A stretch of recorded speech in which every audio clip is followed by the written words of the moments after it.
Hello friend, जैसा कि आपको थंबनेल से पता चल गया होगा, आज मैं कुछ सम के एडवांस आपको टिप्स और ट्रिक्स बताऊंगा एक्सेल में।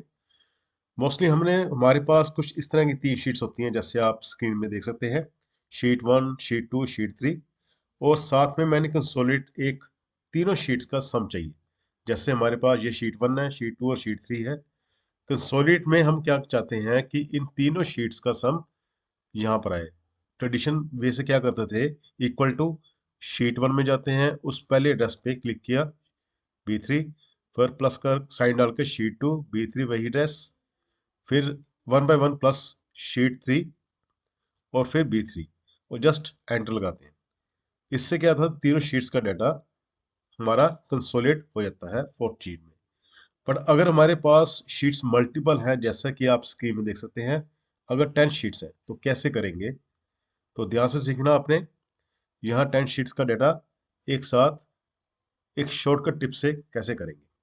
पहले हम जो B3 सेल है, एड्रेस है, यहाँ पर हम लगाएंगे इक्वल टू सम, ब्रैकेट शुरू। अब ब्रैकेट शुरू करते ही हमने क्या करना है, शीट 1 में जाना है और उसका जो पहला B3 एड्रेस है हमारा, पहली वैल्यू को इसको सिलेक्ट कर लेना है। सिलेक्ट करने के बाद हमने शिफ्ट की को होल्ड कर कर लास्ट जो शीट 10 है उसको क्लिक करना है।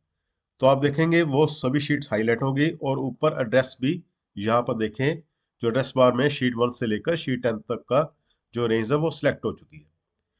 जो अब शीट के रेफरेंस यहाँ पर शो हो रहे हैं, यह ध्यान रखना। और एंटर लगाते ही आप देखेंगे सम आ चुका है। अब जस्ट इसको आपने पहले राइट यहाँ ड्रैग कर लें, ए B3 से D3 तक, और नीचे को हम ड्रैग करेंगे तो आप देखेंगे 10 की 10 शीट्स के यहाँ पर हमारे पास सम आ चुके हैं। अब चलते हैं हम अगली सम के टिप्स पे। सेकंड जो हमारे पास है सम की टिप्स। कई बार हमारे पास डाटा कुछ इस तरह का होता है, जैसे यहाँ पर आप देख सकते हैं कि यहाँ पर 3 वैल्यू है, उसके बाद हमें सम चाहिए, उसके बाद 2 वैल्यू फिर सम, 2 वैल्यू फिर सम, और 4 वैल्यू के बाद भी हमें सम चाहिए। अगर इंडिविजुअली करेंगे इक्वल टू सम लगाकर ऐसे, और फिर ऊपर जाकर फिर एंटर लगाएंगे तो टाइम लगेगा 1 बाय 1। तो इसके लिए करना क्या है, आपने इस रेंज को सिलेक्ट कर लेना। पहले ध्यान से सीखना आपने। हमें यहाँ पर Ctrl+G या F5 की को प्रेस करना है। जैसे Ctrl+G करते हैं, Ctrl+G किस लिए होता है, गो टू स्पेशल, ये वाला, या यहाँ पर गो टू स्पेशल पे क्लिक करना आपने। गो टू स्पेशल में आप ब्लैंक्स सेक्शन को सिलेक्ट कर लेना अपने, ब्लैंक्स में ये देखें, ब्लैंक्स ब्लैंक्स को ओके करना आपने।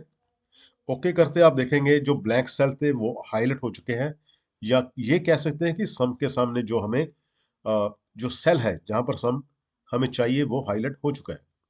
तो वही शॉर्टकट अल्टर इक्वल टू का साइन डालेंगे तो आप देखेंगे ऑटोमेटिकली हमारे पास जहां हमें सम चाहिए था वो आ चुका है। ये एक सम की बड़ी इंटरेस्टिंग ट्रिक है। एक सम की एक और बड़ी इंटरेस्टिंग ट्रिक बताता हूँ। अगर आपके पास कुछ इस तरह के वैल्यू है, और यहाँ पर मैं वैल्यू चेंज करके बताता हूँ कि इसमें क्या चीज़ है, डिफर क्या चीज़ है।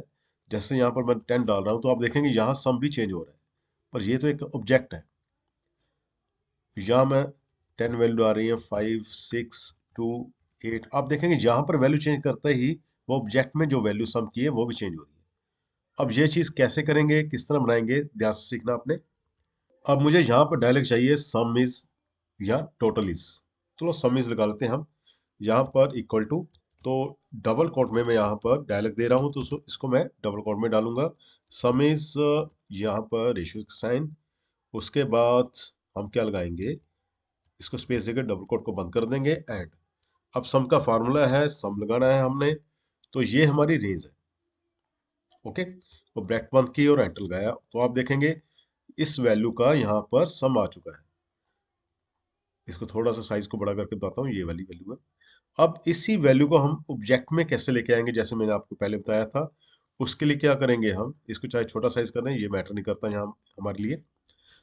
यहाँ पर इंसर्ट में जाना है, आपने कोई भी ऑब्जेक्ट ले लेनी है आपने। यहाँ पर शेप, जैसे मैंने यही शेप ले लेता हूँ। शेप का साइज अकॉर्डिंग अपने आप एडजस्ट कर लेंगे बाद में हमने। अब ये ऑब्जेक्ट को सिलेक्ट कर लिया है, चाहे इसका बैकग्राउंड आप ये देखें, थोड़ा ऐसा कर देते हैं। अब ये ऑब्जेक्ट को सिलेक्ट करते ही आपने फार्मूला बार में यहाँ पर जाना है और इक्वल टू एड्रेस कौन सा देना है, ये वाला, यहाँ पर हमारे पास सम की वैल्यू है, और एंटर लगा देना है। एंटर लगाते वो जो सम था वो बीच में ऑब्जेक्ट के आ चुका है, आप देख सकते हैं। तो इसकी एडजस्टमेंट आप अकॉर्डिंग टू अपने कर सकते हैं, ये ऐसे करके जैसे भी साइज का यहाँ सेंटर कर लेते हैं, साइज बड़ा करना है साइज बड़ा कर लें। अब बात इसकी रही, इसको हम क्या करेंगे, इसका फॉन्ट का कलर हम वाइट दे देते हैं। ओके, तो आप देखेंगे ये ऑब्जेक्ट में है, इसको मूव भी कर सकते हैं। इस तरह के ऑब्जेक्ट तब काम आते हैं, कभी कई बार हमें कोई डाटा बल्क में होता है, उसके कॉर्नर में हमें यहाँ पर सम को वैल्यू शो करानी हो, चाहे कोई चार्ट हो चाहे बार ग्राफ हो, वहां भी हम इस तरह ऑब्जेक्ट में सम को लेके आ सकते हैं। तो यहाँ पर मैं वैल्यू चेंज करता हूँ, आपको बताता हूँ कि यहाँ पर भी मूव होता रहेगा। 25, 10, 10, 10, ये देखें ऑटोमेटिकली वैल्यू बल चेंज हो रही है, ये देखें। अब इसका साइज बड़ा कर सकते हैं तो वैल्यू भी आ जाएगी। आई होप तीनों जो मैं सम की ट्रिक बताई हैं आपको बहुत पसंद आई होंगी। इसी तरह की टिप्स और ट्रिक्स के साथ फिर मिलते हैं अगली वीडियो में। Thank you.